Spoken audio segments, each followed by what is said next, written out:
Hey everybody, what's going on? Rob Cesternino back here, and I'm very excited for a fun podcast that we are going to do today. We had such a fun crossover a couple of weeks ago when I appeared on the Drop Your Buffs podcast, and now here with me to talk a little bit about some of their dream picks from Survivor 50, and I'm sure much more. Let me welcome in first Sean Ross. Hello. Sean, how are you? I'm so good, and I can't believe that I'm on RHAP. I never thought I'd see the day. Almost, I thought we were blackballed. I thought we were the Naonka Mixon of RHAP. Well, you just had a great interview with Naonka, which I am looking forward to. I haven't listened to yet. I listened to your interview with Sophie last week, which I thought was great. And of course, also with us, the other co-host of Drop Your Buffs, Evan Ross Katz. Evan, how are you? I'm doing great, Rob. I'm walking on air, to quote Katy Perry, because this is, as Sean said, like, we are enormously grateful to, close the loop on the crossover because, you came to us and now here we are in your home. Yes. Well, that is like what a, polite podcast etiquette dictates of that. I went on your podcast. Here you are to talk about so much Survivor stuff going on in the world where the Survivor 50 cast has just come to light in the last few days, and we'll talk about that. But you two are, such avid fans and really advocates for the old school era of Survivor, one that was maybe underrepresented in the Survivor 50 cast. So we can talk about that, I'm sure, but also are such knowledgeable people, not just about Survivor, but the entire Survivor fandom. So I'm excited to have you back for whatever we talk about. Excited to be here. I wouldn't say the entire Survivor fandom, because I got to tell you, with this Survivor 50 preseason, it only recently came to my attention that Survivor Sucks is still in operation. I thought they shut that down.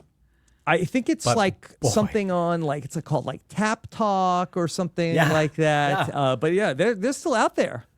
I used to frequent Survivor Sucks when Survivor was airing, like in the old school days. Yes. And always a lurker, never a poster. Same. Yeah. But then we did our season 50 rumor mill episode where we went through the last rumored cast, not the one that mirrored the exact cast that just was announced, but when it was good, like when Elizabeth Hasselbeck was on it. And, and then Elizabeth Hasselbeck said, I'm not doing that. I loved it. I was with you guys that I was sad that she wasn't on it. Yeah.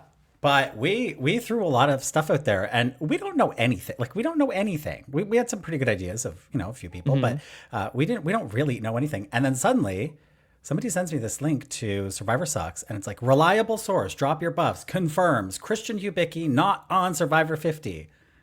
I was like, we just kind of skipped over him because we were running out of time. That's all. Yeah. Anyways, it's still in operation. So I don't know. I'm still learning about the fandom a little bit, but yeah. Okay. All right. Well, luckily we don't have to worry about any casting rumors for any of these Survivor seasons for quite some time because they're all out in Fiji. Evan, how are you doing? I'm doing well. I've been really enmeshed in the reactive ecosystem to Survivor 50. I was certainly anticipating a strong response from the fandom, but sometimes I don't know if it's my algorithm or what, and I think it often is, but I have been, the tenor of the fandom has been quite interesting to me. Rob, I listened to your pod with Mike Bloom, which was outstanding entertainment this morning for me at the gym. And I gotta be honest with you, I was surprised. I found you to be a little less rose-colored than usual. Yeah. Well, those are my honest views on what they did, because I really felt like that the Survivor 50 discourse, and it changed. I think that when it first was announced, I felt like that we thought okay, well, it's going to be mostly new era and a couple people from the late 30s, maybe, where Jeff said, hey, it's not just going to be the new era. But then as the worm turned, we started to hear more of hey, maybe CBS is pushing more of all of Survivor. We need to bring back a lot of the big names, the heavy hitters. That's what the network wants. And Jeff talked about how that it was going to be all the eras, a celebration of 25 years of the show. And we started to hear rumors at one point, hey, like they just cut Jesse and Carolyn. There's only going to be like 3 people from the new era on the cast. And everybody's like, well, we're sad for Jesse and Carolyn. Like they should, if you're only going to have 3, maybe those should be in the 3. But okay, if it ends up being mostly old era, and then maybe you do a new era all-stars in a year or 2, okay, I think everybody was on board for that. But it seems like at some point between then and now, where we ended up with maybe an overrepresentation that it's only 9 of the seasons of the show, but it's 50% of the cast. Also, 2 of whom we have not even met yet. Mm-hmm. Yeah, I think it's there are certainly many a surprising pick. I do think that like it's we, not Sean and I, but the fandom, we are partially to blame in the sense that I think we inflated our idea of what this season was going to be. I know like on Drop Your Buffs, we've been speaking about this season for years at this point. We deemed it the Legends season. Mm-hmm. And so I think there was a thought pattern that was created by a lot of us in sort of willing it into being, in thinking that this was going to be this landmark celebration of all there was. But I think you said it on the pod that I listened to, which was that was never stated by the show. Mm-hmm. I don't know. Like maybe that they never explicitly came out and said, but I felt like that they were leading us into that direction. And I think that like there were various names that we heard through the process. I just also, the other thing that really boggles my mind about it is, and this is maybe my biggest gripe, is that for the longest time, it's like, okay, we didn't have any winners come back. And so that was like, okay, that was how they were going to draft this cast, no winners. And then to come in and here's Dee and Kyle, which, you know, great winners in the new era, but not necessarily players that I've heard a ton of clamoring of. I need to know what else Kyle can do. Like, I feel like I got a pretty good picture of like what Kyle is capable of as a player. And similar with Dee, I feel like I've kind of gotten it. Maybe there's a new gear and one of them wins and they become like, okay, they're on the Mount Rushmore of Survivor. But I just felt like that you didn't bring back any of the winners that would have been interesting to maybe see again. But you brought back these 2 for why? Yeah, and I feel like with the Kyle coming back of it all, it's like if we are going to be bringing winners back, why bring somebody back who, as you said, I think in the podcast, won last week. And now he's flying off to Fiji to play again. I mean, any winner is going to have a target on them, especially with Jenna Lewis there. And so I feel like this is the biggest target you could have, because not only is he a winner, but everybody there just saw him win. Surely everybody was watching Survivor 48, who's going to play Survivor 50. And so I feel like if you were going to dip into the winners, why not go to those people that didn't make Winners at War, like a Todd Herzog, like an Earl Cole, like a Vecepia. I think that's where we should have gone. Even a Tina Wesson. This could have been the last time we see Tina Wesson play, right? And so that would have been so exciting, and a headline banner making name to get. Yeah, and just as far as you brought up the last time that we're going to see some of these people, it just felt like that this was a missed opportunity, where that there are a lot of people in our Survivor world where that I can't imagine the next time they're going to do a big thing like this. It could have been a real celebration. And when the challenge had season 4, and I'm not a challenge person, but they brought back 10 people from every era of the challenge as a celebration of what that meant. And this was just like such a celebration of the very recent history of the show. And now we probably may never get another chance to see Jonathan Penner play Survivor again. Tina, who knows if ever Amanda Kimmel ends up coming back for another season. I do feel like that we got that with some of the people, and I tried to highlight that of, Stephanie, Coach, Ozzy, Sari. I feel like we got that in a few of these people, but I think there's just so many that we probably will never see play against Survivor again that I think would have done it. And I think to add to all of that, it's not just the possibility of seeing them play again. It's what the platform means now as opposed to what it meant then, which is to say a lot of these, particularly the really old school players, there was no social media. The fandom was not as vocal and connected as it is today. So even if you look at like what happened with Suri and Parvati over the last few years as a result of traders and getting them back into the zeitgeist in such a way, there are opportunities for people like Jerry Manthe to kind of be able to be re-examined with a specifically 2025 lens that they won't be afforded. So it's not just the like, yeah, I'd like to see some of these people play the game again. I'd also like to see some of them get their due. Yeah. And Jerry has been taking this especially hard. My heart goes out to Jerry.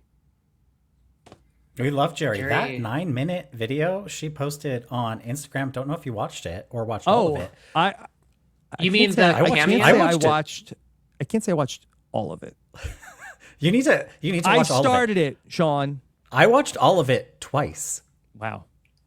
Very Sean. It's good. It's good.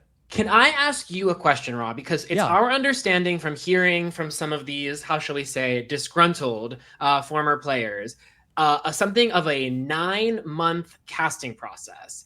Can you elucidate for us what happens over the course of those 9 months? I understand that there would be, a call that goes out, perhaps, 9 months ago saying, are you available? Are you interested? Would you be around on these dates? But outside of that, people seem to be talking about the process as though it was this grueling endeavor that they found themselves on. And I just want to understand better what that entails. So, yeah, I can illuminate at least my perspective on what I had experienced, where there was an outreach in August of last year, and there was, I felt like that not a ton of contact, so I did not find the ordeal to be grueling in any way. If anything, I felt like it was, I thought it would be more intensive to be like, I thought that there would be a lot of like regular conversation about it. And it was a thing that just went on for a very long period of time. Now, perhaps there were some other folks that were in more regular conversation that might have been in more consideration for one of the spots on the show. But I did not find that there was a ton of, it was not a big undertaking that I had gone through over months and months. It was long, but I wouldn't say it was intense. And was that a cold call you received one day, or was that an email that came in? And how seriously did you think that you were being considered? Or in your mind at the very beginning, was it, okay, all 700 plus people are receiving this same phone call or email, I'm one of them? Or in your mind, was this potentially the golden ticket? So I had gotten a call, and I didn't know necessarily, like, I assumed, like, if they're calling me, they must be calling everybody. I said they must be calling a lot of people. And in fact, I did say on the phone, I said, you, like, wow, this is you like, you guys must be calling a lot of people. And I was told, like, we're really not. I'm like, okay. And I took that at face value. And, ultimately, I'm sorry. I guess it was a cold call. I'm trying to remember what was the rest of the question, Evan? After that cold call, like, did you think that this was going to potentially lead to the appearance, or at that point were you sort of like, this is just I really, like, I think in my heart of hearts, I think I felt like I was like, okay, let's play this out. Let's see where it goes. I never really felt like very solid that it was going to happen for me. I think that, like, I would say, like, I felt like maybe there's like a 25-30% chance. My wife always felt like that it was higher, but you have to start getting ready. You have to, you can't not get ready. So I did like that. I like that part where you, like, are preparing. Was there a conversation with the host? I would say, like, much later in the game, I had a very quick call with the producers, and I don't know if that was the experience of everybody, but it was a team of producers I spoke to, and it was very brief, and I felt like I didn't feel like, and this was the hardest part of the experience for me, was that I felt like I didn't nail it, and I was very upset. I was never upset to not get picked. I was upset that I felt like I didn't nail the call that I had. I thought that it would be a little bit more like, hey, get to know you. And it was a bunch of questions. And ultimately, I just felt like that I came in a little tight, and I really got the vibe that they felt like, does he really want it? That's really, I think, was the takeaway that I got from that, of like that there was a lot of talk of like, we want to see how bad you want it. But look, I don't want to do anything. Okay. Do I really want to go on Survivor? I gotta be honest, not really. Would I do it? Yes. If they called me and said, Rob, come out, and I'd fight like hell, and I would do everything I could, and I'd die before that. I quit the game. But do I want to go on Survivor? I mean, not really. Well, I have a good gig. You have a great gig, and that's why we get people like Devins. Now, and that's why I'm really not super bummed to have not, like, I am, in my heart, I love Survivor. Survivor is, so meaningful. I can imagine myself being on Survivor and, like, getting emotional about, like, what it would mean to come full circle and go home to Survivor. That would really mean so much to me. But am I clamoring to do it? I have to say, like, I think that maybe that bled through. So I just want to be fair to, if they were looking for people that were ready to run through a brick wall to go berserko on Survivor 50, like that probably wouldn't have been me. Doesn't mean I wouldn't have, like, I'm sure Boston Rob had some apprehension to come back for Winners at War. No doubt. I'm sure that they had to, like, twist his arm a little bit and talk him into it. But I think that, like, having fear and doing something anyway is courage. To have no fear and do something risky is foolishness. Is there any part of you, Rob, that looks at the cast list for Survivor 50 and says, this person, like, I could have taken that spot? I don't know necessarily, like, if you were going to, like, switch somebody out for me, especially because they went so heavy on, like, the newer players. I don't know who that necessarily would be. Maybe Coach or Colby. And I feel like that in terms of, like, the Survivor, like, legends and Pantheon, like, I feel like I have a nice Survivor story, and I think that these guys are sort of like household names. So they did not go super heavy into the era in which I played.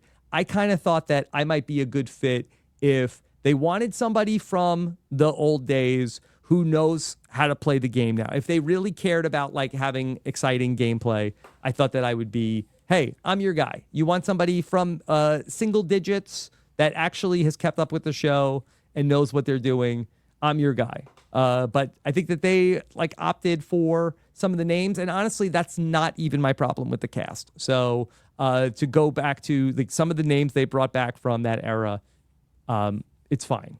Well, okay, one more thing on this, because if you did play, let's say we swap you out with, please, Rick Devens. Okay, you're in Rick Devens' spot, and you go out there. There's 12 New Era people. You've got good relationships with all of these people. They've all been on the podcast multiple times, and they know you and they revere you. You've also got decent relationships with the old school people. A lot of them have been on the podcast multiple times. Does that get you a ticket to the end? Like, are people afraid of you? Or does it get you voted out first? And I don't know if I would hopefully not get it voted out first. I do feel like that I would have a very big threat level. That being said, I also felt like that I would be having relationships with everybody. I felt like that I was, like, the one person who had all these connections where I kind of felt like that I could be going to a Jenna Lewis who I know well, or even like a Colby. I think he remembers who I am. But also talking to, Kyle and Camilla. I have, like, a relationship with every single person that's on the show, maybe minus one. But I think that I would have had mostly good relationships. Wait, who's the one? Well, Mike. But I do have a relationship. It might not be a warm relationship. Right. I just want to say, I think when 50 RHAP's filming, I think we, Drop Your Buffs, are going to broker this situation. I would love that. I'm going to be on my best behavior. I promise. I promise. Just to put a pin in this side of the conversation, I will say I can only speak for myself here. I'm devastated that you are not on. I think, first of all, you would have set the record. You would have matched, rather, the record that Jenna is now setting. I've been out of the game longer than Jenna Lewis. This is true. Yes. Wow. So She made it a lot further. Pardon me. You would have set the record. But I also think if we're going to use the maybe tagline, one day I will. Maybe one day. If we're going to use the tagline in the hands of the fans, I can think of no person within the Survivor universe who has cultivated and developed not only their own fandom, but helped sort of corral the fandom around this show. So I think with that theme, you make even more sense outside of the fact that I think many people... That was the thing that like when they talked about like we're looking for people who represent, the joyful people. I'm like, okay, maybe, I don't know, maybe I'm what they're looking for. Oh, you're joyful. You're joyful. I mean, don't ask my wife. She would not describe me as joyful. That being said, I kind of thought maybe I had what they were looking for, and really, I mean this sincerely. I do not have any ill will that they wanted to go a different direction. It's fine with me. Like it would have been an honor that I could not have turned down to have been asked and have gone. I would have went, but at the same time, I would have wake up in the middle of the night like, what am I doing? Why am I doing this? This could go hard. This could be the biggest mistake I ever make in my life.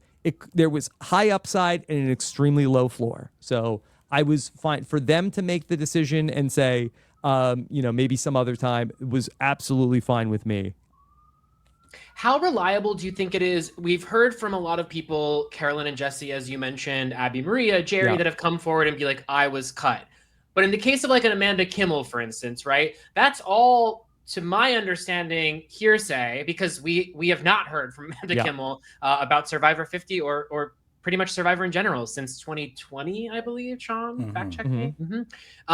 So when in those instances, when we hear someone like Elizabeth or Amanda were cut, how reliable do you find that information to be?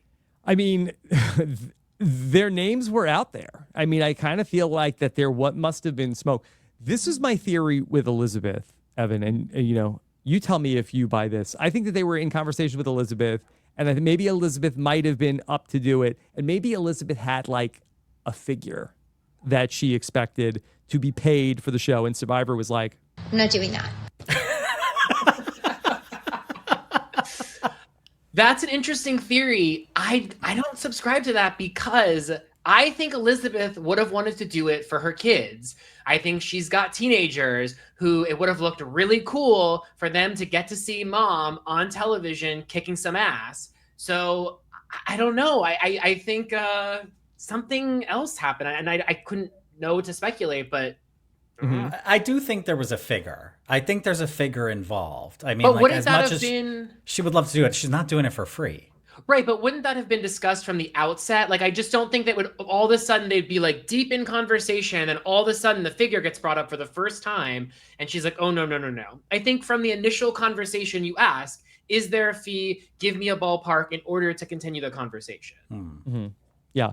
And then as far as Amanda goes, it sounded like we heard Amanda, and then all of a sudden, no Amanda. And so I think that there's like some, speculation about like, did she opt out? I don't think that they, would have wanted to have cut her.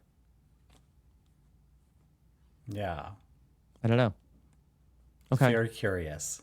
All right. Well, listen, you two are great interviewers. I feel like great. This is definitely an interesting chapter of my life. So I appreciate the chance to talk about it more. Are you ready to talk about your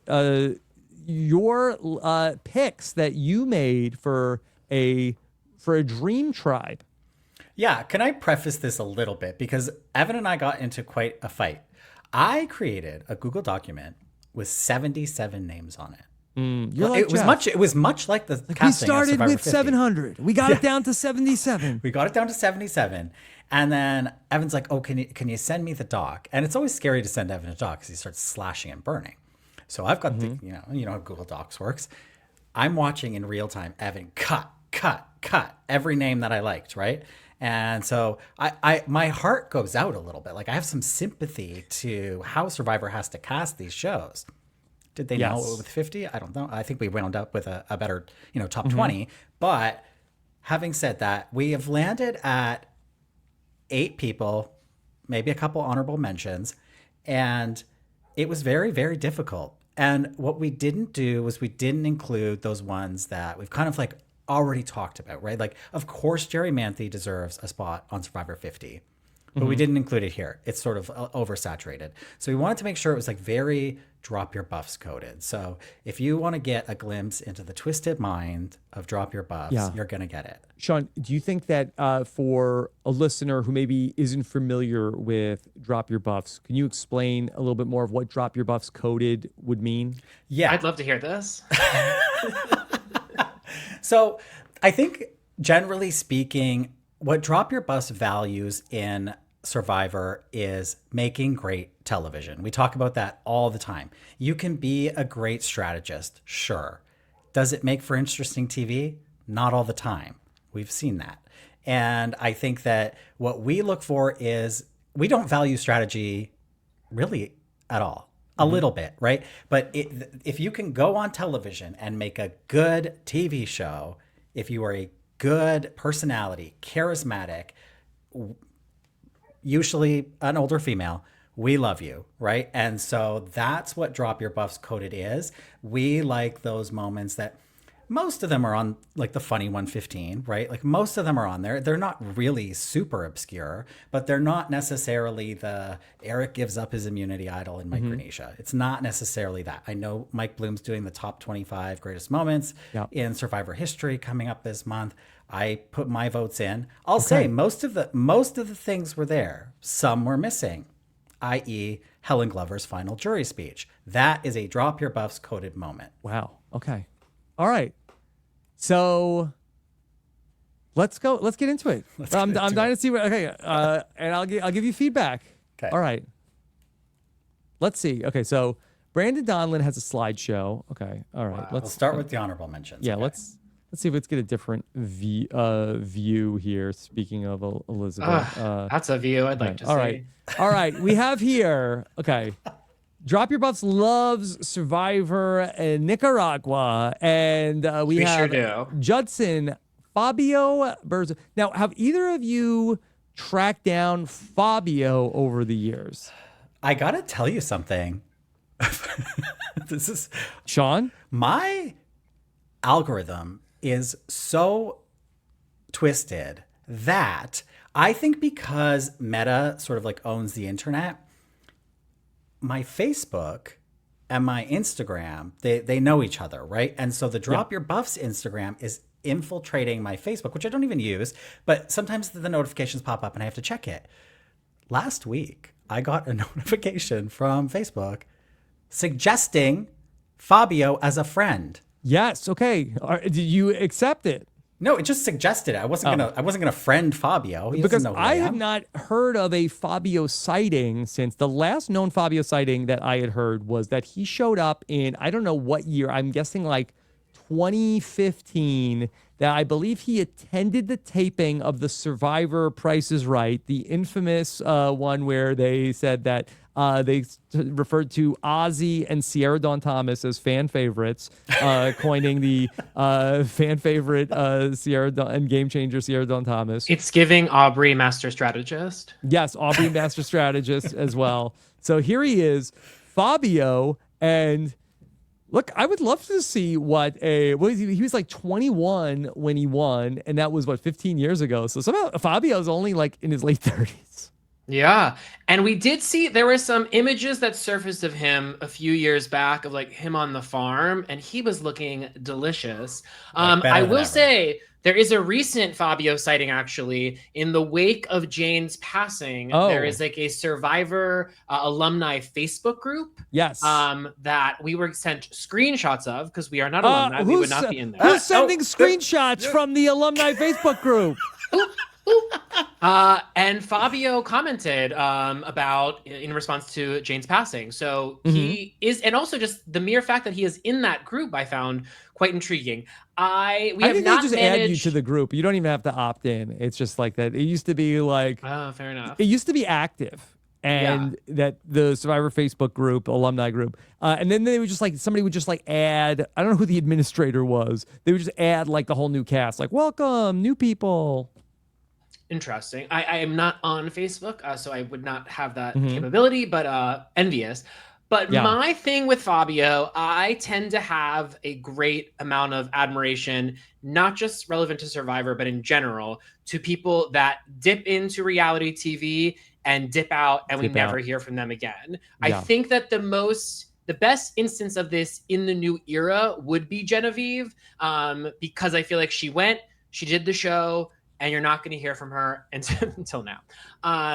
But in general, I think one of my big frustrations with new era casting is just how the camaraderie and the desire to be a part of the community. So I would say that Fabio, and I don't think she's an honorable mention, but worth putting her name in the sphere here, would be Natalie White. Two winners that are completely out of the Survivor-verse that I would just be so intrigued to be like, I have no idea what you're like. I have no idea what you look like. I have no idea if you watch the show. I have no idea about the person that you are today. So whether or not I want to see them back on the show, the answer is yes. But also, I just have a ton of intrigue because of their absence from the Survivor space. It would be so fascinating to see him in a modern Survivor perspective. First off, do you think he would still go by Fabio, the name that he got coined by like a guy that was on the show for 2 seconds that said you look like Fabio? And then do you think that like he doesn't go by Fabio in his real life? But I don't think he'd have a choice. Yeah, and so he comes back. And he was kind of sort of like, he was smarter than he let on, but like, I think that there was like a little bit of like, surfer guy charm to him. I don't know what that looks like as like a 36, 37-year-old person. Well, exactly. And I want to know the answer to that. And just based on those, I think there was 2 images of him on the farm that surfaced. I don't know who got them or how they got them. Still thinking about them. They're beautiful. Wow. And it's a different archetype. He's now the hot farmhand. And so I want to see that version of What is he doing on the farm? Does he own the farm? I don't know. He was driving a tractor. God. Yeah. Because I'm friends with him. I'm looking at his Facebook. I don't see any farm photos. I mean, am I following like a fan account? I don't know. That I don't know. I don't know, but if there's a fan account, I'm going to follow it. This is true. Maybe we'll make it. Can you think of any other instance? Can you think of any other instance of someone as young as him returning to the show in an adult form? I guess Kellee Wigglesworth comes That's to what mind, I was going to say. But she didn't read as young as he did. I don't remember how old she was in Borneo. I want to say she was 22 in Borneo, and then Fair. she comes back in Survivor Second Chances, which is like it's a close, similar time jump. It's probably like 13 or 14 years later after Borneo. And it was not necessarily compelling television for her to come back. I have no idea what he's like. No, I've not spent any time with Fabio outside of Survivor. He's one of the few people that has played like in post Heroes versus Villains that I really have almost no interaction with. Yeah. And I think it's that wild card factor that makes him so intriguing. Yeah, exactly. Even the Kellee Wigglesworth comparison is like, yes, Kellee Wigglesworth came on to Second Chances and gave us absolutely nothing. But the fact that she did that adds to the legend and the myth of Kellee Wigglesworth. I'm glad she did that. I lost respect that I once had for Kellee Wigglesworth as a player of the game and as a character, like a real legendary character of Survivor. But I'm glad that I have that full picture now of who Kellee Wigglesworth is. Okay. I mean, you make a compelling case of what a adult Judson should do, but I think that that's one that. Are you ready for my letter grade for Judson? Yeah. Okay, I'm gonna give this one a C. I wouldn't mind seeing it, but I'm not dying to see Judson back on Survivor. Okay, fair enough. Can I make one more argument in the case? Yes. You know, Stephen Fishback, my former boss, often talks about wanting hot people My current back. boss. Your current boss, wanting hot people back on Survivor. Yes. This is a hot person. And I think, no disrespect intended to the cast of season 50, we're a little low on, I'm speaking about the men here as a gay man. We're a little low on the hot men. And look at this image. I think it speaks for itself. Yeah. Okay. I think there's a lot of variance there. He could, that he might be incredible.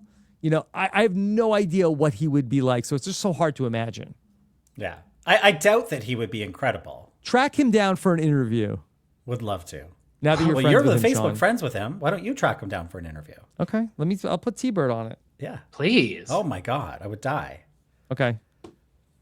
By the way, can I also, I got a incredibly sweet message from T-Bird the other day, congratulating me for being on the cast of Survivor 50. And I've told her I'm not on Survivor 50, but I think she thought I was like the final hours before I was getting my phone taken away. And she sent me this incredibly nice message.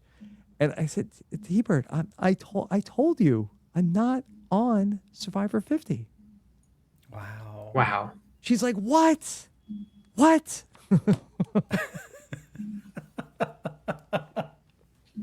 Where's T-Bird on Survivor 50, by the way? That's a great question. Did she get called? She between listen, she told Lex one answer and the truth was different. She told me she did not. And she told Lex that she did? No, I'm talking about like when Lex asked, "Did you vote for me?" And she said no. No. Okay, got it. So I don't know if you could ever take what she says at face value. Right, true. Okay. All right. Sean is gooning right now. I'm so ready. I'm so ready to talk about Helen Glover. Okay, here we go. Now, I wanted to bring this up earlier. I knew Helen Glover was going to be on the list. Now, did Helen Glover break her leg recently? Yes, she did. And yes. isn't this the ultimate full circle moment? Because did she not tell Brian or Clay, like, I hope you break a leg at the final tribal council? She did. She did. And this is the thing. Keeping up with Helen Glover is one of our favorite pastimes. Helen Glover is in retirement. She's traveling the world. She's breaking her leg. She has the adventurous spirit that she had on Survivor Thailand. Yeah. And I think that she deserves a spot on Survivor 50. Talk about, this is drop your buffs coded, right? Like, yes. I already referenced her final tribal speech, which I think rivals Sue Hawk's speech as a potential, like, equally iconic speech in Survivor history. Unfortunately, and he's not trolling. I like, have you watched it? I think that people forget. That's the thing. I think people forget the final tribal speech and the power that it had, because people forget Survivor Thailand, probably for many good reasons. But I think that Helen was the breakout star. I think that I would sort of compare her to, I think she is a lot like Kathy Vavrick-O'Brien. Mm-hmm. I also think she has qualities of her that Jane Bright had in Nicaragua. And I think that that's the kind of character that's missing, particularly from the new era, is an experienced, mature woman. Helen Glover had the survivalist aspects, right? She really brought that survival aspect to the show, which is very sadly missing, I think, from the new era. But ultimately, she's just a straight shooter. And I think she's a great confessionalist. We can never forget the gun confessional, iconic. And just the fact that she and Jan went out on a boat, not knowing where they're going, is iconic television. You want to talk about making television, that's television. And then it's the way that she takes her vote out so personally. Another thing I think we're sadly lacking in the new era is the good sportsmanship of it all. And she comes in and gives this wild final tribal council speech. And it's not even just the words, it's the facial expressions, right? It's the iconic. I remember like the vibes of it more. Was there an iconic line from her final tribal council? Et tu brute? Mm-hmm. Yeah. That one. And you're the epitome of a used car salesman. Yes. That's a good one too. And yet she goes on to vote for Brian because she hates Clay that much. Mm-hmm. Incredible. Yeah. This is a very good pick. I really think that Helen Glover deserved a spot on the original Survivor All-Stars, and for whatever reason, they never come back to her. My reservation with Helen Glover when we started talking about Survivor 50 is it the broken leg? No, well, prior to the broken leg, I believe that, and I had not fact checked this, but I believe is she 70? Sounds right. Yeah. So I do wonder, and because who is the oldest member of the actual Survivor 50 cast? I think it's like Mike White. And how old is he? But he's not. He's early 50s. I think he's in his mid 54, 50s. yeah. Okay. 54. I do wonder, like, to put a 70-year-old woman onto the show, like, would that potentially be maybe? And a 70-year-old woman has no problem in the new era. Like, does that in any way reflect poorly on the intensity of the new era? Well, maybe so, but I'd like to see it. Like, let's test it to find out. Right now we're prognosticating, and I feel like we need data points. So I think we need to attempt to do it and see what happens. Yeah. So I think that's the problem. Like the age diversity or the lack of age diversity in the new era is one of our biggest gripes of the new era, because you had so many iconic characters, older characters in this first stretch of sort of like 1 to 10 and a little bit in 11 to 20. But I feel like that's what really gets us back to the microcosm aspect of Survivor. I think we've done great on racial diversity, maybe not as great on season 50, but we've done great on that in the new era. But we have condensed it into like sort of like a very tight age frame, and quite frankly, a very tight class frame as well, which is a different conversation. But I feel like getting a little bit more diversity, getting more older people on the show, even if it's just those like the token 60-year-old or the token 70-year-old, I think offers a completely different dynamic for the other players to work with. And if any 70-year-old could do it, it would be Helen Glover on 2 working legs. 100%. But can you speak to what you think in the new era challenge-wise is so challenging that a 70-year-old, I guess the one thing that comes to mind is the scaling of the very tall wall. But even then, I think someone can pull you over it. We're not sumo wrestling in the new era. You know what I mean? So is there a specific challenge you're thinking of that you think would be a hindrance to them? I'm not saying that I don't think that she could do the challenges. I'm saying that if, somebody was able to come out there and be 70 years old and like have no problems in the new era, I'm wondering if that like, okay, well, the new era is so intense. You don't realize how tough it is, the 26-day format. And if Helen Glover is able to do it, no problem, I feel like that maybe then people say, okay, well, was it as hard as they say it is? I mean, I'm just thinking about Survivor Australia season 3, a woman named Shane. And I believe she was in her 70s, and I think she kicked some fucking ass. So that's my argument. Yeah. Okay. I'm going to give Helen Glover a B. I think that she would have been an A. She really was, Sean, one of my all-time favorites when I had watched Thailand. And I had a weird experience that I left to go play Survivor during Thailand's airing, but I got to meet Helen Glover a bunch of times, and she was wonderful. And I have always had an appreciation for Helen Glover. And she's another great Talking with T-Bird interview. Yeah, she was great, and she still had it. And her and Jan had a great Talking with T-Bird also. Yeah. So those are all up on the website if anybody wants to go back and listen to those. Jan on 50. Jan was so good on the Talking with T-Bird. Yeah, she was incredible. All right. Oh, these were the honorable mentions. Those were the honorable mentions. The real tribe. Okay. All right. Greg. Okay. Yeah, to me, and I'm happy for Jenna Lewis, who I've known forever, but that would be such a dream come true for Greg to have been on Survivor 50. And I think Redmond said he got a call. I don't know if he was reticent to do it. I've never met Greg. I've always wanted to meet Greg. I've always wanted to talk to Greg. And if they could have gotten Greg, that would have been, what a coup. Yeah, absolutely. Also, we did a Borneo rewatch a few months ago, or maybe years at this point, and I think years.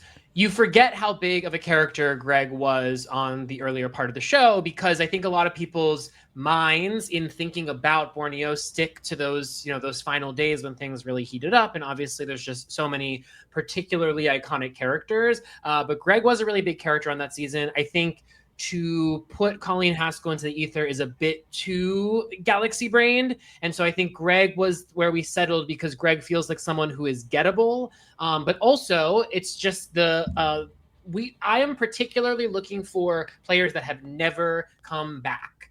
And so that's why certain people, while I'm excited about Stephanie LaGrossa, for instance, I think if particularly right now, especially as you said, when these might be people's last opportunity to play, we need to prioritize first-time returnees. Greg, as just a person, as such a interesting figure in the show's early days, but I think that Greg was really the first person to walk away from it all. And he walked away from it all at a time when there was people were not saying, please go away. People were, the public at large was like, okay, hey, you all are like the Beatles. We want more from you. And he left that. He left it all behind and never turned back. And I think that's such an interesting story. Yeah, exactly. He fits that Natalie White and Fabio sort of narrative that is so appealing to us. I also think he's so representative of Pagong and that tribe. I mean, great that we have Jenna Lewis, but I feel like the real representatives of Pagong are probably Gretchen, Greg, and Colleen. When I think back to that tribe, and short of getting Gretchen back on Survivor, which by the way we would love, I think that Greg is the most realistic, and there's that lore around him being considered for Cambodia and the second chance vote, and then that not working out. I think there's still interest. We reached out to Greg. I think we talked about this last time. We got a flattered but no. So the fact that he said flattered, I was like, okay, he's ready to play again. He's a fan. Okay. I mean, call him up on the coconut phone. Also, only 49 years old, still very young guy. And just on that theme of wanting some lookers on the season, I don't have eyes on Greg over the last few decades, but looking at this picture alone, I'm kind of like, I'm intrigued. Yeah. Now, what if you did get Greg on the phone and he was like, guys, I'm so glad you contacted me. We got to talk about these vaccines. We got to, non-zero chance that Greg, who is an interesting figure in 2000, he could be, so far off the beaten path, Yeah, I don't think he's going to want to break down Survivor 48. Not that you do want to either. But you know who is like that is Helen Glover. Don't know if you've looked at her Instagram. No, Helen Glover. She used to have a radio show, so she's she's a fan. But I don't know if Greg has White Lotus takes for you.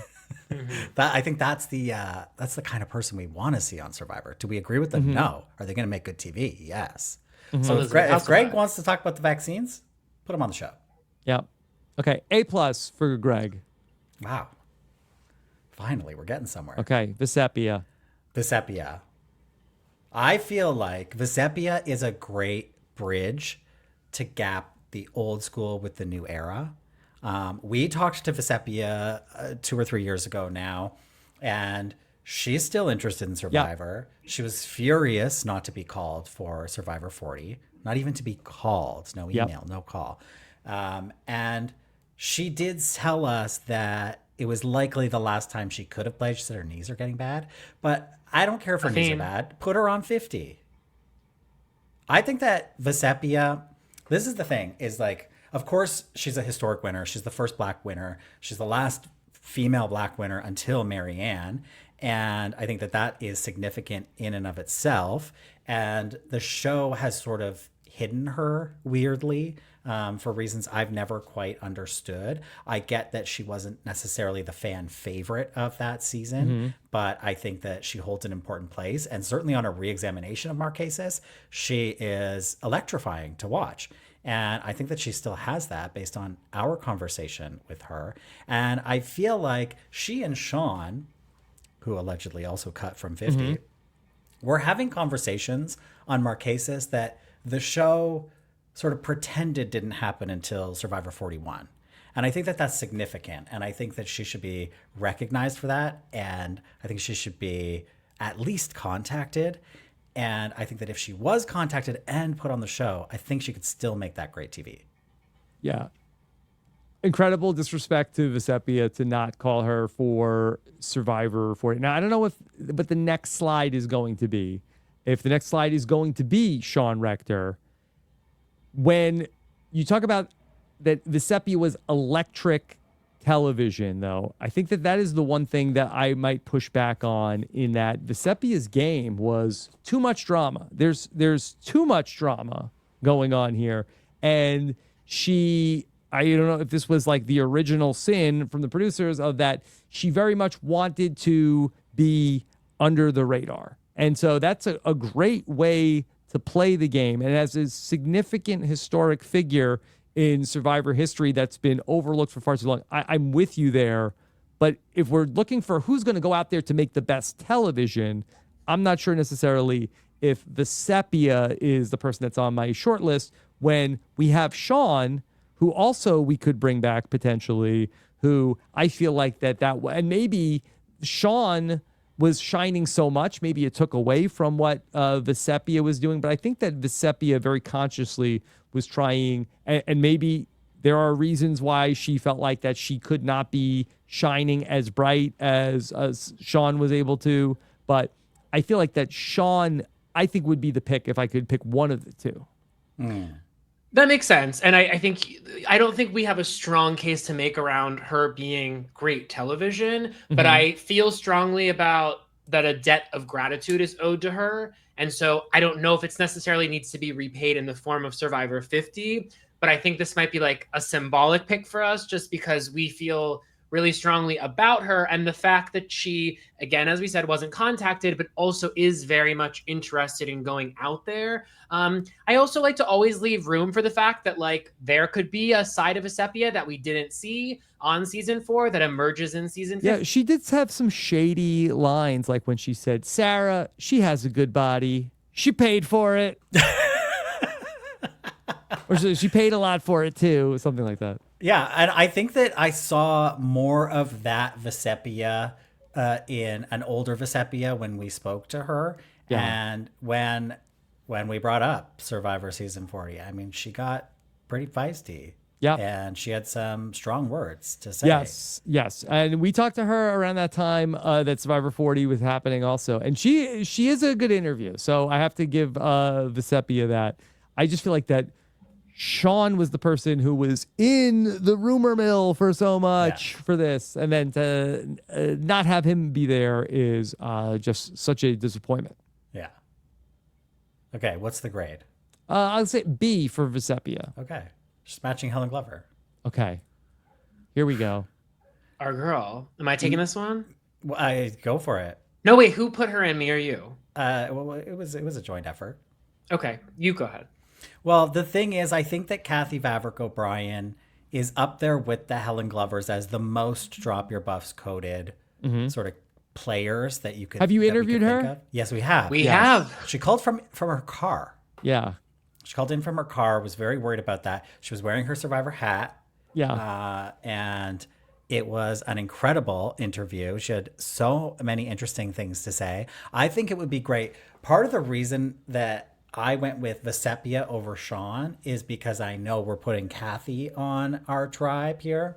And how interesting would it be to revisit that all these years, like 23 years later, because Kathy told us that she was so mad about Vecepia's betrayal that she wrote her a letter. And then she went and took that letter and burned it in her backyard. Yeah. Oh, my God. The drama. And was this recently? It was 2 years ago. Yeah. Yeah, no, but she recently was still mad about this. Because I think this is not a ton of love lost there. No, I don't think that the letter was recent. I think the letter was post-season.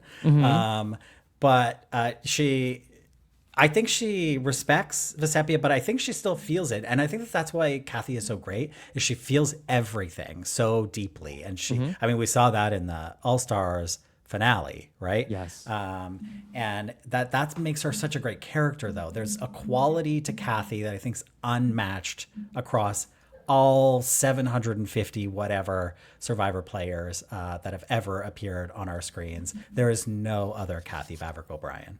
I'm also not big on superlatives in general, especially with Survivor, but I feel comfortable putting Kathy in my top 10 of all time.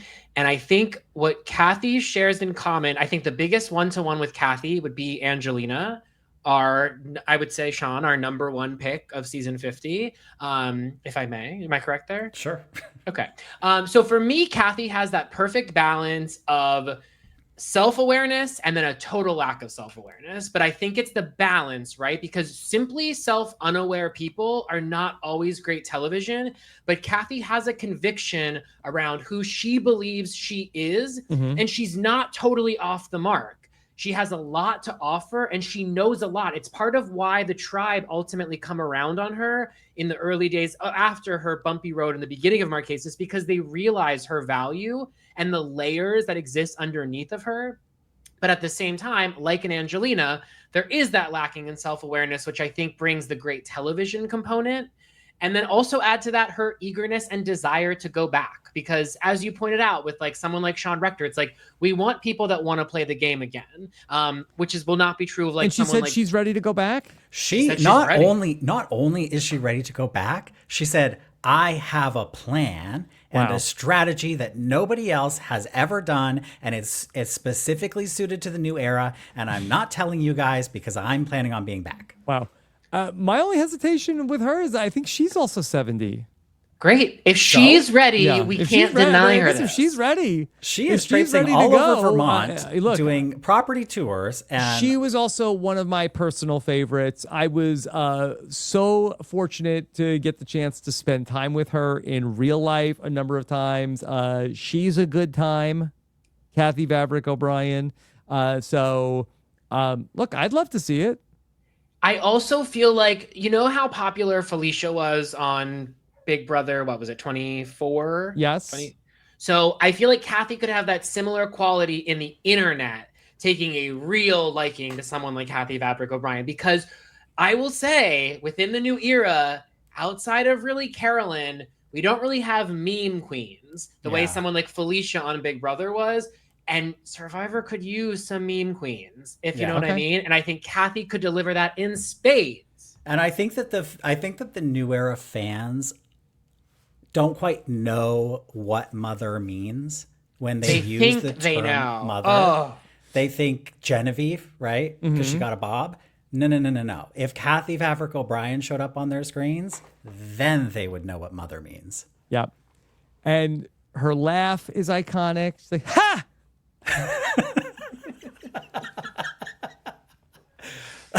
So, yeah. Remember when she found those skeletons? Remember when she peed on John Carroll's hand? Do I remember? The way she was weaving palm fronds, and the way she activated. She heard the call, and her ears went up, and she ran. And there's that great shot of her running down the beach, like, oh my God, I'm here. And John Carroll's like, my hand's not hurting anymore, but she's still peeing on it. Going. And we got to give an honorable mention to our boy, John Carroll. Obviously, there's only so much room on this list, but his name was invoked, and I feel like it needs to be said. He would also be on a list if we had a little bit more room. And he would play hard. He would, like, nobody would be, more intense than him. Would love to see it. Okay. You know what? Bring back the whole Marquesas cast. Let's just redo it. Hey, I'm ready to go, Sean. I heard the call. Except Pascal. Wow. Shots fired at Pascal. Well, I think whatever. Oh. I think he might not be wanted back. I think he has legal troubles. Okay. All right. I didn't know that. Okay. Cut the feed. Yeah. All right, Pascal. Not worse luck than with the purple rock, unfortunately. Okay. All right. I give it A to Kathy Vavrick-O'Brien if she's ready to come back. We're cooking. Okay. Ian Rosenberger. Oh my God. So this would be in my. I don't like superlatives. Offers another superlative. This would be a top contender for me. I feel like when it comes to unfinished business, there are a few players that have such a ... in their storyline as Ian. There's also the element that we talked about with Judson, which is played as a very young person, eager to see them play again. I also feel like when people make lists of great players, Ian is pretty seldom on them. And I think that there's more... Ian deserves a little bit more consideration within the fandom as to what he offered. Obviously, I think when you are the beta in a duo, the alpha tends to take up a lot of, economy for a reason. But I think Tom got his due. I think it's time that Ian has some shine. Now, this is like the Talking with T-Bird All-Stars. We had a good interview with Ian, but I think he really did not seem very interested in coming back. I think he said he would play if like the prize was like $5 million or something like that. Which okay, it cough should it be. up. Yeah. Yeah.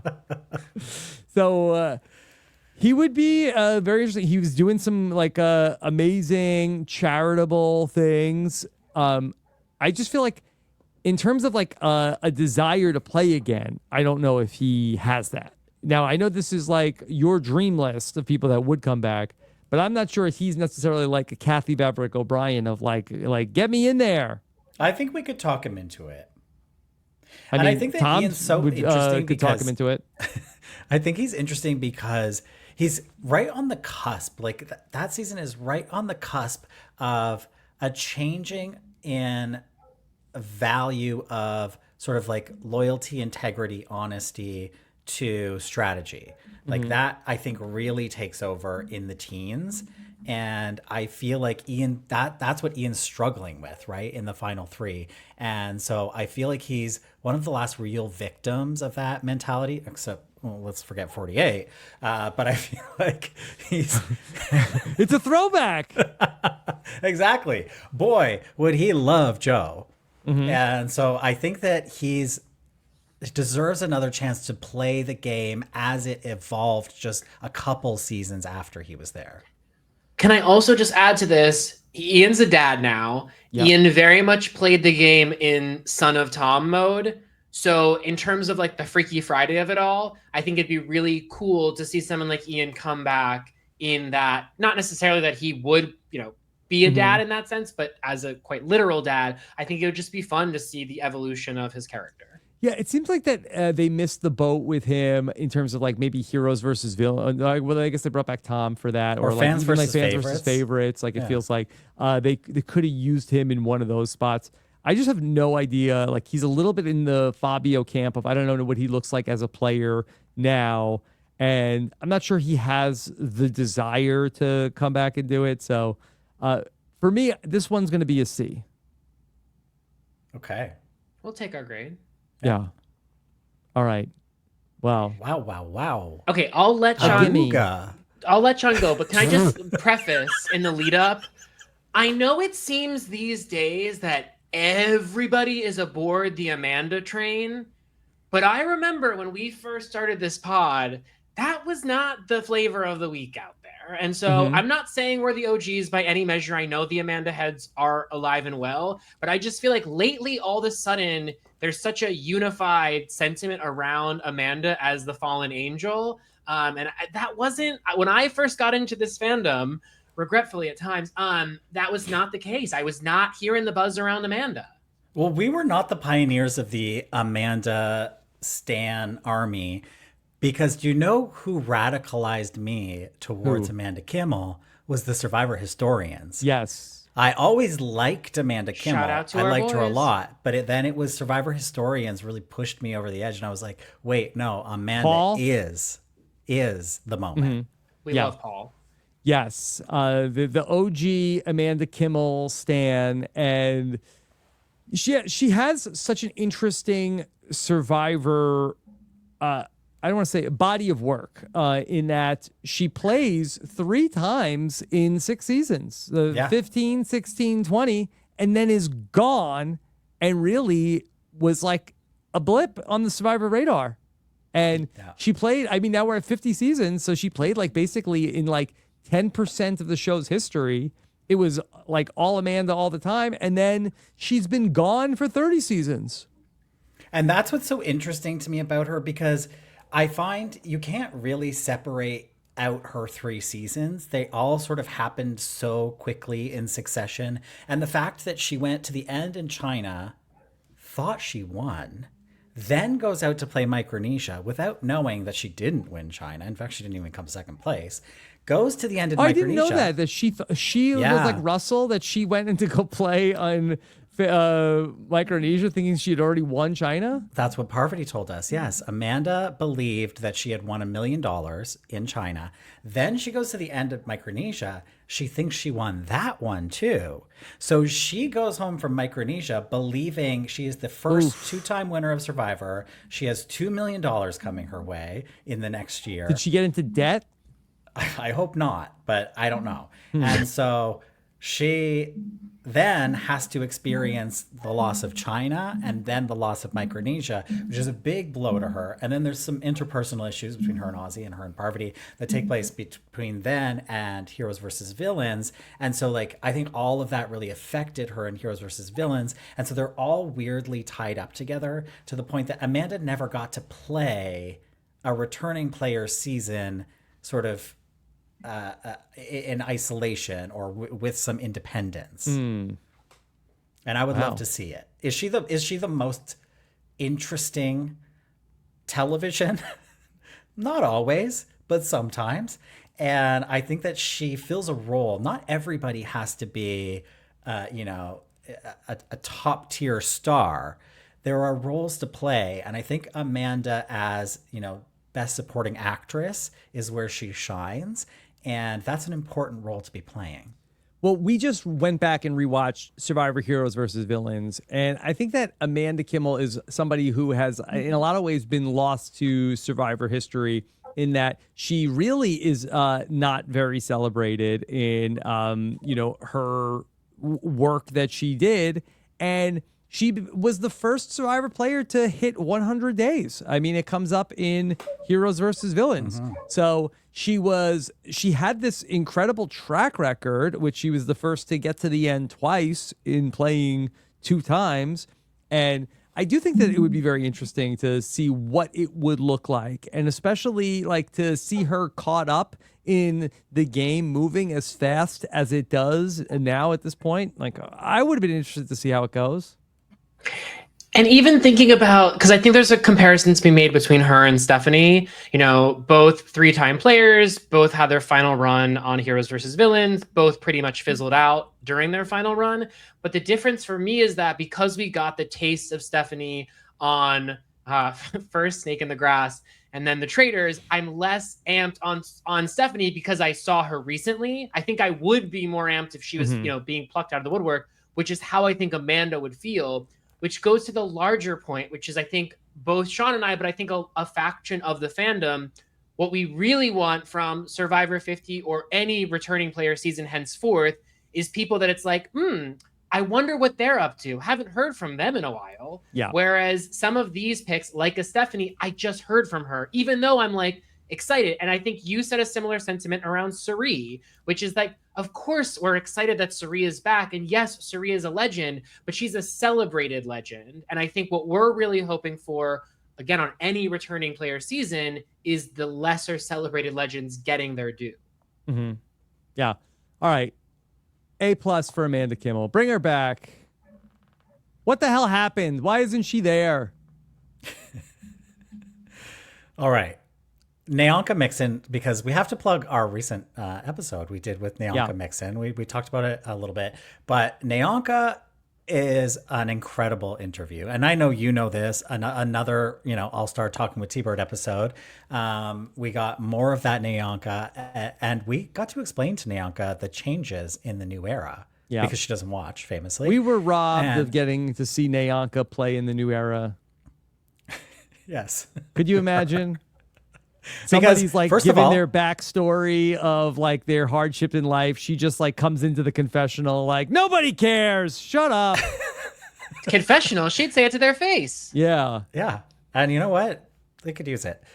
Sometimes, yeah. Okay.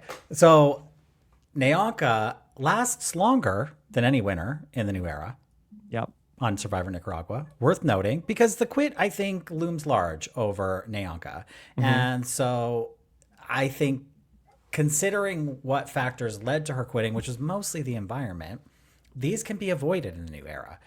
First of all, it's shorter. The weather seems better. And they get all these clothes. Naonka was shocked to find out that sometimes halfway through a season, a new outfit debuts. And that's all she wanted. That's all she wanted. She wanted that and a jacket. Much like Angelina, I think we could have a jacket alliance going on Survivor 50 if Naonka was there. But all of that aside, I think that people forget, yes, of course, Naonka makes incredible television, but Naonka was good at the game. And for somebody who had never seen the show before, which again, that is a big appeal to us, is these people who are not familiar with the show come in, learn it. Yeah. And They get good found at her it. on like on the Santa Monica Pier, right? Yeah, they did.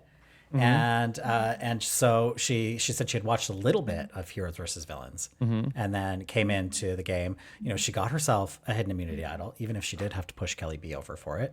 But she got it and she never had to use it. She barely got votes against her the whole season. And then she told us about this strategy that she had, which when I think about it, it's a little bit confusing, which is that she says that she and Purple Kellee, had decided to quit.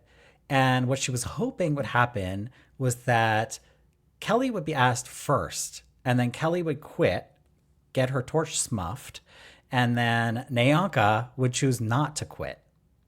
Wow. And that would advance her in the Like game. the Mike Holloway letters plan of like, gonna let everybody else buy their letters and I'm not gonna do it. Yeah. So what went wrong? Well, she was asked first, and so this is the part that I can't wrap my head around. Yeah. Is that because she was asked first, she was like, "Well, guess I better quit." But I think that there's a kernel of interesting strategy somewhere Is it in there. possible Naonka is not a reliable narrator? Is that possible? Not to me, but it's possible. But Yeah. also that would make her great TV. You know what I mean? Like these are the kinds of people. Look, she was great TV.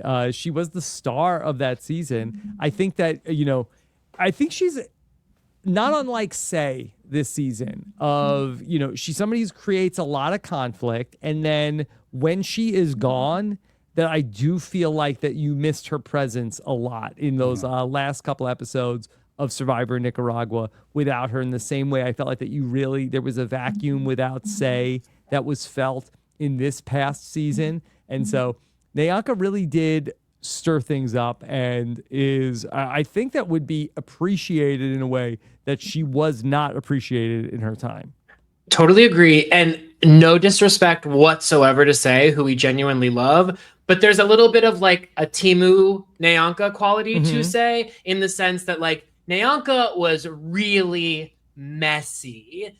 Say, I think, was as messy as she could be with limited resources to really create mess because of the lack of variables that presented just because of the lack of players in the game throughout most of her time there. So I just feel like Naonka, there's a level of mess that I think I don't remember before her and I don't know in her wake that makes her such a singular character. She's not at all an archetype. She expressed her eagerness to try and play the game again. And I also think we need to encourage more players coming into returning player season that no longer watch the show, and she qualifies. Okay. I'm going to give Naonka a B. I think that you make a great case for her. She wasn't somebody that I was thinking for Survivor 50 of like, I hope we get to see Naonka play one more time, but I would not be mad at it. Rob, did you feel like at the time, this is how I felt, that Naonka, when she debuted on Survivor, I felt like it signaled a shift in the show and their approach to casting, because I thought that Survivor considered itself higher brow than casting Naonka types that get into like messy drama, Yes. where now that almost feels like a staple of prestige reality TV. That's what the Traitors wants, right? Right. I think that this was maybe like the beginning of the point where Lynn Spillman was going to ultimately not be in charge of casting anymore, where that I had always, thought that Lynn was looking for the next Omarosa, the Johnny Fairplay, somebody who is just maybe in some ways, and now we know, layered, but on television, a little bit more of a character and maybe a little bit one note of a character. And I think that is ultimately the direction the show wants to go. That they really do not want Survivor to be filled by these types of like big personalities that might be a little bit more veering on the negative. But I think that Naonka was a great example of like the home run casting that Lynn was trying to do. But don't you find it funny in looking at the success of the Traitors and how much the breakout moments of the Traitors, for instance, this huge blow up between Boston Rob and Bob the Drag Queen this season, like the great moments of the current ilk of reality television are predicated on the very thing it seems like the new era is trying to avoid. Conflict? Yeah. Yeah. Listen, Evan, you're preaching to the choir that I like to see conflict on my reality television. I am not drawn to Survivor to see growth. Like I like to watch reality TV. I do like the exciting strategy, and I think that like the moment with like when somebody has to put aside their personal feelings about a person to make a game move, like I think does generate that like internal conflict as well, which I think is also interesting to watch. And so I don't necessarily love the Kumbaya Survivor either. Well, it's also interesting when you talk about, I mean, obviously 48 was an abysmal season for so many reasons, but the two sticking points for me really are a little bit of contention that happened between Say and Mary, which was a little underbaked, but there was something there. That was, a little bit of conflict. And then that moment between David and Kyle, and David and Joe as well, which kind of, again, almost reached a boil, but just never quite got there. But so I think it's funny that the moments that you remember so often on these seasons are conflict. Obviously, Susan Hawk, season 1, the most obvious example, but even thinking about Alicia Calloway in Australia, you know what I mean? And so it's like those moments not only resonate, but they stay in the brain in a way that two people loving each other outside of Stephen Fishback and JT, I don't think it stays top of mind. Yeah. Okay. All right. Who's next? Reed Kelly, friend of Drop Your Buffs, hopefully friend of mine. Why haven't you had him on? I don't know. I'm trying to think of like when the last time we talked to him. Does he keep up with the show? Yeah, he does, and he's a great guest. Yeah. Okay. Boy, can he talk. Yes. Yeah. He was my winner pick in Survivor San Juan del Sur. Really? Yeah. Oh. And his final tribal council speech has become so celebrated. It has. And I think it's up there. Like you're seeing, this is something I really value personally, is the final tribal council speech. Sadly, no longer a staple of the show. But I think that ones like his and Helen Glover's and Sue Hawk's, even Brenda Lowe's, dare we mention it, I think are what make finales sort of bearable for me. Like I feel like Survivor finales are not my favorite part of a season. I find they're a little bit of a slog to get through. And particularly final tribal councils, sometimes I lose interest a little bit. And I think what kept my interest in the old days was the speeches and the what are they going to say. Another great one is Trish Haggerty, right, in Cagayan. Was it worth it? Yeah. Which recently I was told that was reshot. Have you ever heard that? I only heard it when you had heard it from on social media recently. Yeah. Interesting. You'll have to get to the bottom of that in an upcoming interview. Well, we're going to, because we're going to be speaking to Katz next week. So that's question number 1. But all that to say, I feel like he brought that, and anybody who can bring that is worthy of something and usually is making good TV, right? Like I always picture for those final tribal speeches, like I picture Sue Hawk with ink all down her arm, like, crumpled up pieces of paper on the floor next to her, like revision after revision, memorizing these. Reed tells us that he didn't write a speech. Oh, yeah. He was just off book for that? Yeah. He said he said he had been thinking a lot about it and it just came out that way. Again, reliable narrator, I don't know, but I love the idea of it. Yeah, I think I feel for Reed and Josh as players in the game in San Juan del Sur, where that I think that both of them ended up being sort of like locked in with not necessarily like the greatest survivor minds of their time, where they're sort of like trying to make it work with the late great Keith Nail and Wes and John Rocker and John and Jacqueline. It's not going great. Like they don't necessarily have the number, and they're going up against some really like elite survivors in like Natalie Anderson and Jeremy. I think Kelly Wentworth was gone by that point, but yeah, it's not. Reed is trying to like get this group to all to go one way, and Keith Nail ends up spilling the beans with stick to the plan.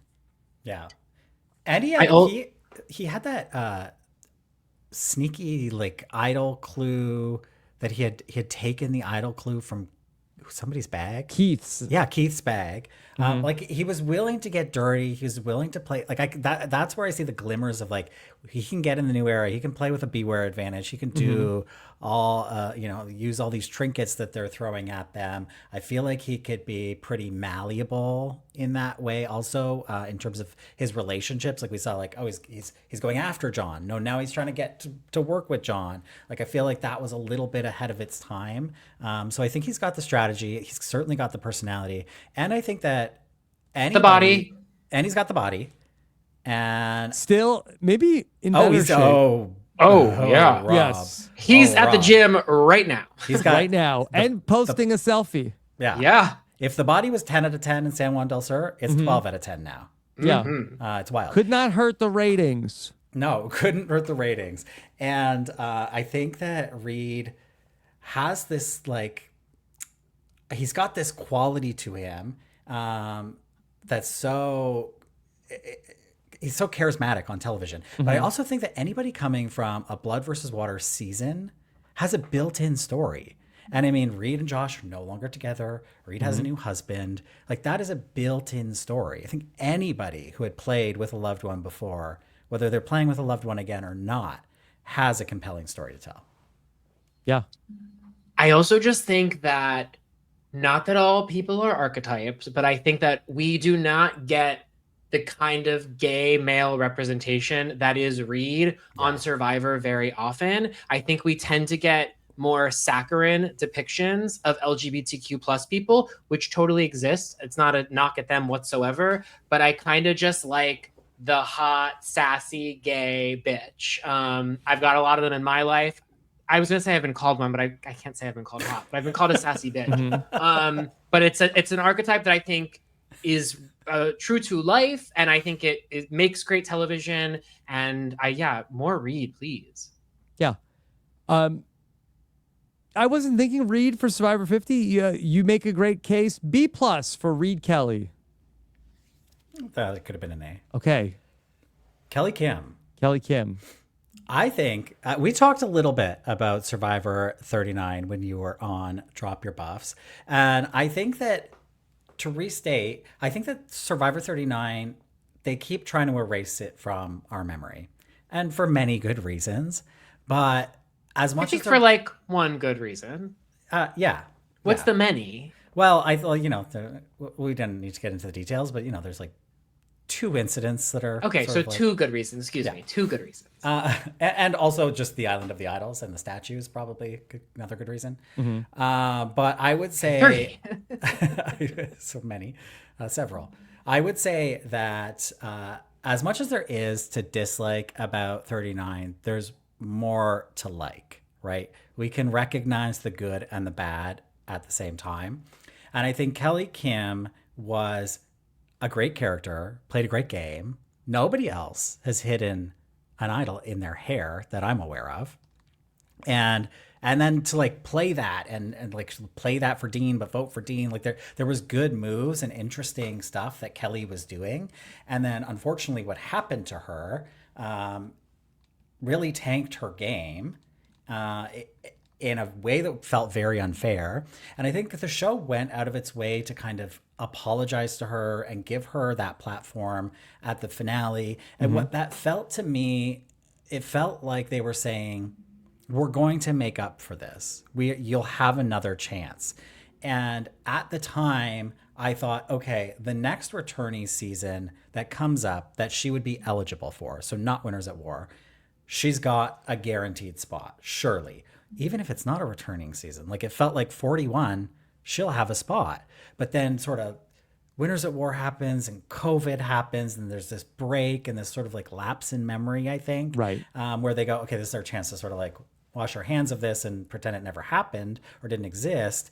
And so I think her second chance slipped through the cracks. And I think that she is owed a second chance. Does she want a second chance? I mean, I don't know. Yeah. I think if she wants it, she should get it. Yeah.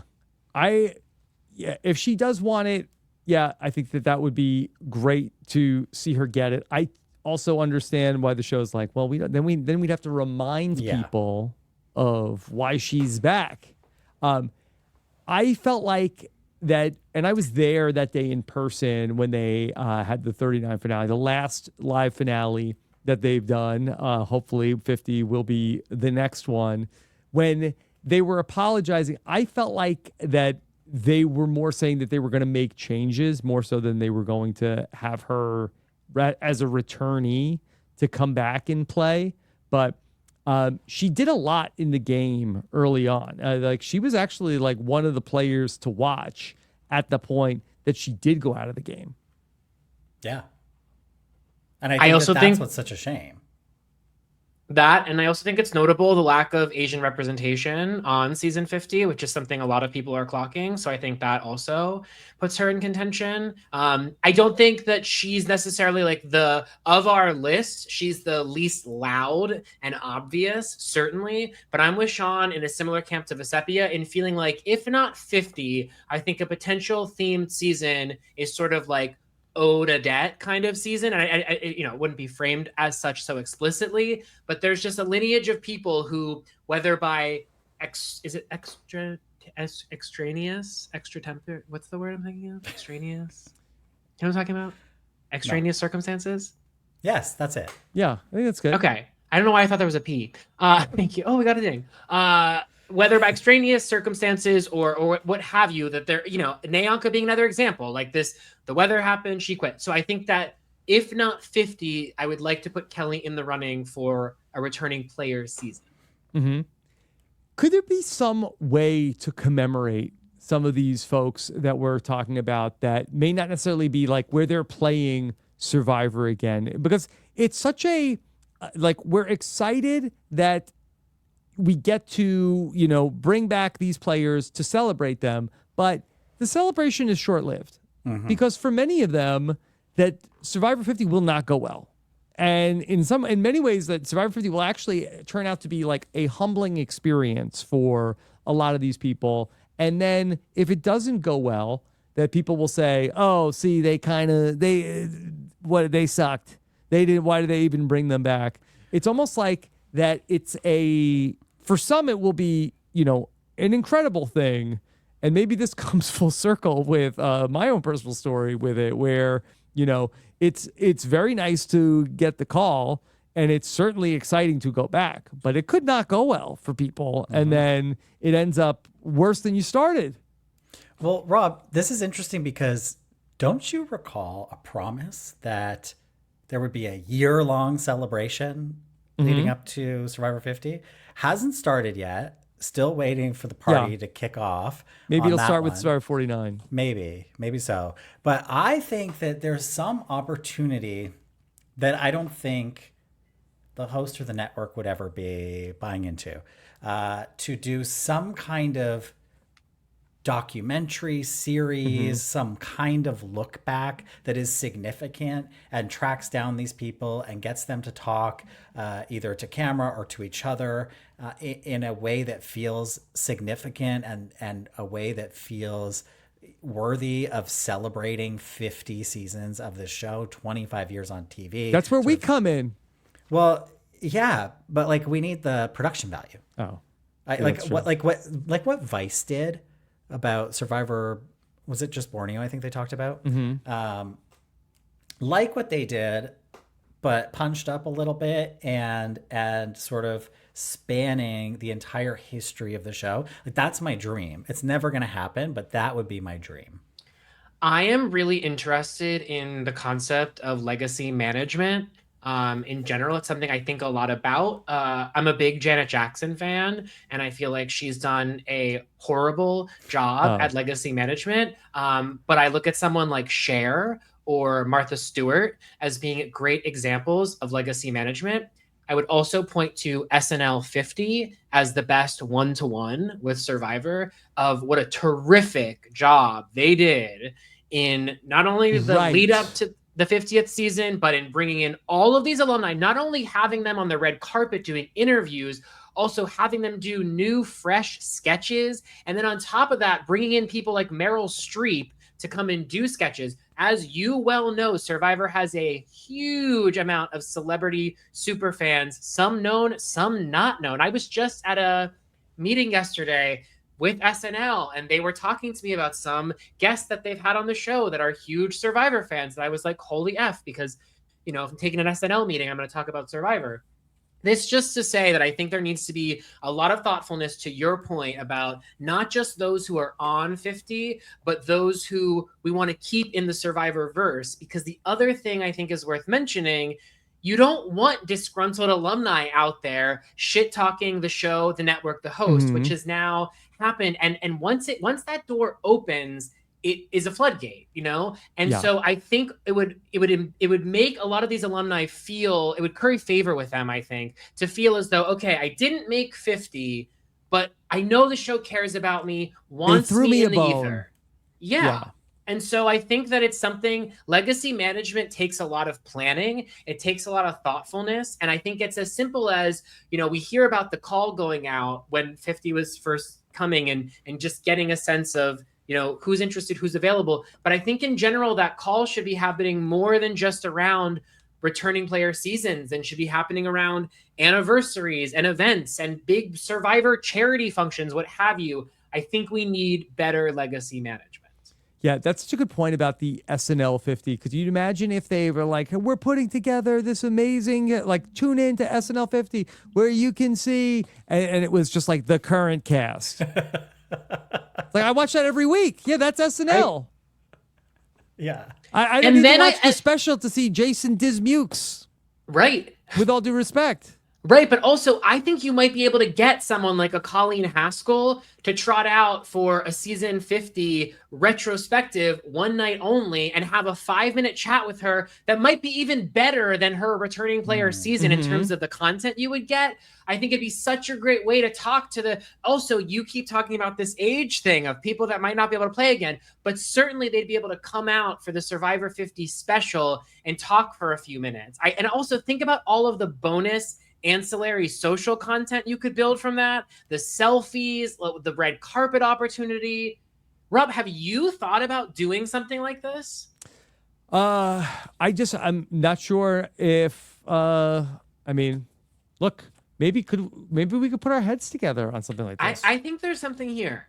Okay. There's something here for sure. That's where we get Helen Glover. Look, if Helen Glover, 70-year-old, can't come out to the island of Fiji, surely we can give her a pair of crutches and she can come out on the stage. And here's what I would say. Like, Rudy should not have played on Survivor All-Stars. Like, they should have found some way to use Rudy rather than bring 76-year-old Rudy out to Survivor All-Stars. It didn't go great. He had gout in his feet. He could barely walk. They had to, like, ultimately, like, vote him out, and it was like a mercy to take Rudy out of the game. You hate to see that for some of these people who maybe aren't able to do it physically, but it would be great. Like you could get an interview with Rudy. He's like, if I was out there, I'd be kicking every single one of their asses, and people are like, yeah, Rudy. That would be great. Or have him run a challenge, or like a Navy SEALs sort of like course. I think there's ways to incorporate the history. And I think I don't know if Big Brother US does this. I know Big Brother UK has done this on sort of milestone seasons. They've brought back alumni to sort of like participate in certain challenges or gags that the show does. I think there's opportunities there for 50 to just have them out.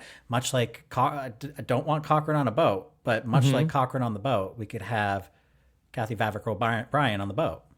Or like we had Parvati and Kate on this last season of The Traitors just come in and sort of administer a challenge. That's certainly an option for sure. But even thinking about like the reaction from the alumni community around Jane Bright's death and hearing what an impact she had after her time on the show, unless you're a super fan like us, you don't know that. You know what I mean? And I think that something like this is an opportunity to celebrate people like Jane that have not only impact on the show, but are impactful in the community and give them their due. Jerry Manthe, great opportunity to give her flowers and have her feel the love, because I spoke to Jerry last night and she talked about how heartened she was that, despite the fact that she's pissed, she is Liz pissed, she is heartened in hearing from RHAP fans, Drop Your Buff fans, just general fans that are making her feel the love. I think an event like this would be a great way to celebrate not just the Jerry, but the Jerrys, of which there are many. Vecepia, a name that we mentioned earlier in this pod. It would be so not only fun for us as fans, I think it would be really meaningful to the alumni, both the disgruntled ones and the ones that don't even know that they have like this super fandom. Kathy Vavrick-O'Brien is an example of like someone who I don't think realizes that there are Sean and Evans out here ready to bow down. Okay. Well, it's an incredible idea. I hope that we can do something with it. Sean, Evan, thank you both so much for going through all this with me. Where can people hear more from you? Well, they can find us on Instagram at Drop Your Buffs Pod. That's where we really pop off. But we are also on Substack. That's where we do our exclusive episodes. On the off seasons, we always do a rewatch. And I believe we've committed to a Thailand rewatch this off season. Yeah. So good timing for Helen Glover fans to join the Substack. We're also going to be doing our season 50 cast assessment later today exclusively on Substack. We have to put that one behind the paywall because it's too hot for TV. Too spicy. Yeah. But otherwise, you can find Drop Your Buffs anywhere you get your podcasts. Yeah. And also, because we'll be watching Thailand, it means we will be memeing Thailand as well. And it's particularly fun getting to meme these older seasons because, there's a lot of deep cut moments that aren't in the canon, but upon a rewatch, you're kind of like, oh, wait, that's extremely funny when extracted in meme form. Yeah. And then I lastly want to plug, we will be covering season 3 of And Just Like That, premiering tonight. Yes. We'll be doing episodic recapping. We do White Lotus. We do And Just Like That. We do The Traitors. So we're not just a Survivor podcast. Perhaps reluctantly from one of our co-hosts, we will be recapping And Just Like That season 3, which let me tell you, I've watched the first 2 episodes. It kicks off with a bang. Okay, it's good. You're not ironically watching. I'm not hate watching. I am not hate watching. Because I listened to when you had Kendra on, and then you made a very elaborate analogy of what it was like for, I believe that what was it? Charlotte knew about Carrie's secret. No, it was or did I have it backwards? About the marriage. But so Rob, are you a Drop Your Buffs listener? I don't listen to every single episode, but when I see it in my feeds, I feel like that you both have interesting things to say. So I'm curious to know your takes. Wow, honored. That's what we've got going on. Sean has some news that's relevant to Survivor, but he won't yet tell our audience, and so we're kind of on pins and needles waiting. Sean is going to Survivor 51. I'm on Survivor 49. I'm Riz God. Ross God. But so Sean's got that in the ether, and then I'm going to be shooting a movie this summer, which I haven't said too much about, but that's going to be some exciting once I can say more about that. So that's what's going on in the Drop Your Buffs. Wow, what a yeah! And by the way, I'm also shooting a movie. Shooting a movie. Wait till you find out my co-star. Okay. Academy Award winner. This is incredible. Okay. What do you got going on, Rob? Sean? Yeah. You know me. I mean, this is like I got more podcasts coming your way. We make sure you're locked in. And then thank you all so much. Looking forward to reading the comments on this one also. Can't wait. Okay. And can I just give a shout out to the cast assessment that you did with Mike Bloom? I have to tell you, I mean, I said this to you when you were on Drop Your Buffs, but just waking up this morning, going to the gym, knowing I had 2 hours, I'm being genuine, 2 hours of you two in my ears, going over this cast with a little bit of spice, might I add. Yeah. It just made my day. It filled me up. I was so happy to have that. Yeah. Okay. Well, thank you so much for that, Evan. Thank you so much for listening. Take care. Have a good one. Bye. Bye. Bye. This is RHAP. We know reality TV.